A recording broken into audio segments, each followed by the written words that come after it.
some long overdue consideration of Northrop's dismal track record of test fraud, contract suspension and fines, Representative John Conyers, D. Michigan, told the LA Times years ago.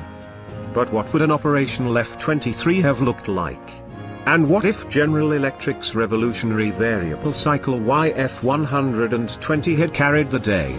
Even in 1991, in terms of raw performance, the General Electric-powered YF-23 was acknowledged to have been the best performer even compared to its Pratt & Whitney YF-119-powered twin. The YF-23 had much better supersonic cruise performance, stealth, and was only slightly less maneuverable at extremely low airspeeds. Interestingly, the YF-22 and YF-23 had exactly the same trim dial of 60 degrees. The YF-23 could do it without thrust vectoring. Those V-tails were very powerful, especially when coupled to an unstable airframe, said one source who is intimately familiar with both the YF-23 and the Raptor. The YF-22 probably had an advantage at very, very low airspeeds, but neither company had enough time to investigate dynamic low-speed, high-O maneuvering. This was a good example of how a competition needs to consider the PR value of flight test events.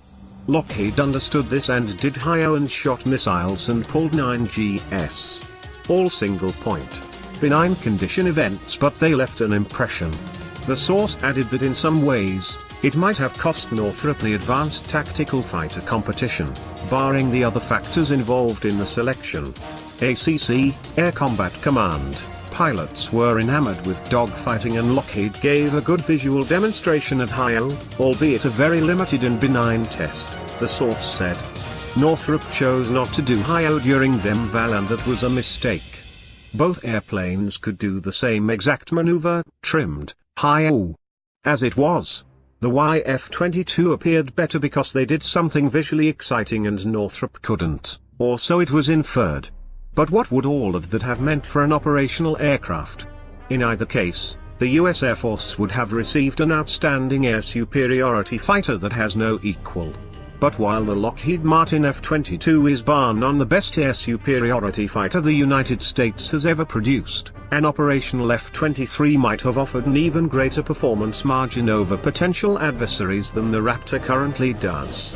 The final operational version of the F-23 would have offered much better range than the Raptor, especially at supersonic speeds, especially if powered by the YF-120.